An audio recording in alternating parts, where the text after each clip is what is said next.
Okay, susundo muna tayo kay Cheryl Malab sa Ortigas. Yay! Mag-vlog tayo ng gabi for the first time. And then may ano kasi tayo ngayon, may bago tayong setup na ilaw. Kung natatandaan nyo last time, di ba tinanggal natin yung mga ilaw natin dahil nagpapintura tayo. So since then wala na tayong ilaw nun kasi pinutol na natin yung mga wire. Tapos tinanggal talaga natin lahat, pati mga bracket. Lately lang natin na ilagay or naibalik yung crash guard natin, and then yung ilaw, and then yung mga bracket. Ngayong araw, Wednesday, tama-tama, wala masyadong tao sa shop. Ayun, nabigyan tayo ng time maibalik yung mga ilaw natin. So ngayon, ito ipapakita ko sa video. Ito yung nilagay natin, yung EXL na bilog. Di ko alam kung anong tamang term dito kasi wala talagang model. Okay lang. Thank you. Di ko alam kung ano yung tamang term or model nitong ilaw natin. Ipapakita ko na lang sa video. Bilog siya, tapos kulay dilaw yung lens, removable yung dilaw, permanent yung white. So ayun yung nilagay natin. Ito, sample. Ayan. Hindi pa natin masyadong na-adjust yung ilaw nito kasi ngayon pa lang talaga natin ginagamit. Ngayong gabi pa lang. Ayan yung ilaw nya, ayan yung bilog. Sige, sabihin na lang natin laser gun para same lang dun sa dati nating ilaw. Ayan yung laser gun natin. Tapos meron siyang modes. Mamaya papakita ko sa inyo yung modes kapag nakababa na tayo. Sa ngayon, yan lang muna. Kasi ano lang naman siya, parang on-off lang naman na kulay white. Nagiging dilaw lang siya dahil dun sa lens na nakalagay sa kanya or dun sa cover nya. Okay, patay muna natin to. Yan. Pinatay ko muna yung ilaw para may idea kayo kung gaano kadilim yung dinadaanan natin. Actually maliwanag na dito kasi marami ng kasalubong, tapos may street light pa. Before dito sa Pladoy madilim talaga, kaya kailangan natin ng ilaw. Pangalawa, ibinalik din natin yung TDD Night Ranger natin. Kahit medyo luma na yung itsura nya, malakas pa rin naman yung ilaw nya. Ito, sample. Ito yung low nya na dilaw. Ayan o, ay kita nyo ba? Tapos yung low nya na puti, ayan.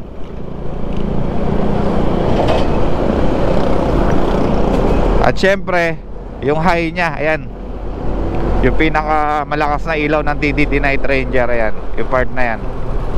Kung hindi nyo masyado ma-appreciate, baka sa next video na lang natin kapag nag-ride tayo sa Marilaki ng gabi, ipapakita ko ulit sa inyo yung difference ng mga modes nya.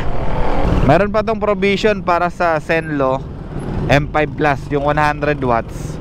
Hindi ko pa lang nailalagay kasi wala pa yung bracket natin, yung RM bracket.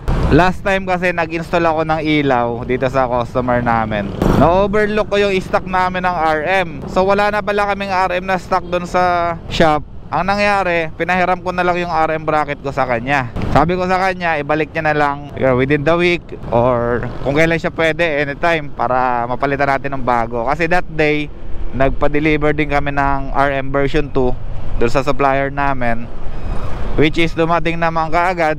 Kaya lang hindi niya na naabutan yung customer namin na nagpa-install ng ilaw. Nagpa-install din niya ng X7 and X1 Plus. Ayun yung pina-install niya. Mga pangmalakasang ilaw din. Ayun yung problema ko ngayon, wala akong RM.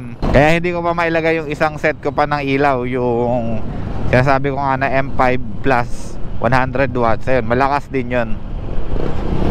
Iba-iba kasi karakter nung ilaw natin.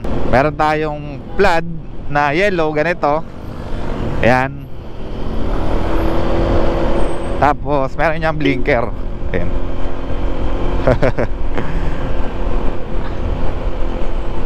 Meron niyang blinker. Wag na lang natin gamitin dito kasi baka masita tayo. Pang ano lang yan, pang display lang yan, yung mga blinker na ganyan. Tapos sinabay ko na rin yung mga kaha ko na kupas na. Yung mga itim na kaha natin, yung mga unpainted na pairings natin. Like for example, yung dito sa may headlight, tapos yung dito sa may ibabaw, ito, yung sa may toggle. May picture naman yan. Tapos yung tip ng tambucho natin, tsaka yung heat guard nung tambucho natin. Bali 4 na peraso yun. Pang 5 yung dito sa may gas tank, yung yung bukasan ng gas tank natin. Panlima yan, kaya lang hindi ko pa nakuha dun sa bodega. Kukunin na lang natin siguro some other time. Madali lang naman yun. Bali 5 kasi yung naka-schedule sa akin na papalitan ng kaha. Mura lang itong mga kaha na to. Baka baka naghahanap kayo ng ganitong kaha. Mura lang to, hindi to kamahalan. Unlike dun sa mga painted parts na libo-libo. Ito 200 yata pinakamababa dito sa mga kaha na nilagay ko. Kasi mas mura yung material, mas mura yung proseso ng mga unpainted parts. Compare natin dito sa mga painted parts na kulay white, kulay pula, kulay black. Ayan, mga mahal yan, libo-libo yan. Pero meron din kami stock ng mga ganun, baka kailangan nyo. Dadaanan natin yan sa bodega or doon sa stock room natin kapag nag-vlog na tayo doon. Inaayos pa natin. And then bukas kasi sa March kasi, March 27 yata yun, mag-i-inventory kami. Kaya madadaanan natin yun kapag okay na yung bodega natin, kapag okay na yung stock room natin, and magbablog tayo doon. Papakita ko sa inyo yung mga available parts natin. Na-miss ko yung ilaw ko, sa totoo lang. Ilang buwan akong walang ilaw. Siguro December, January, February. Ayun, halos 3 months akong walang ilaw. Sabagay, hindi pa naman ako nag long ride since then, kasi busy talaga, busy pa tayo sa mga ginagawa natin. Pero ngayon, may naka-schedule kaming ride sa Zambales, Kwentong Dagat, yung pangalan ng beach resort na pupuntahan namin. Ayan, magkita-kita tayo dun.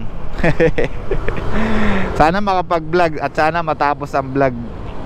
Every time na magbablog ako ng long ride, hindi ko ma-upload gawa ng hindi tapos.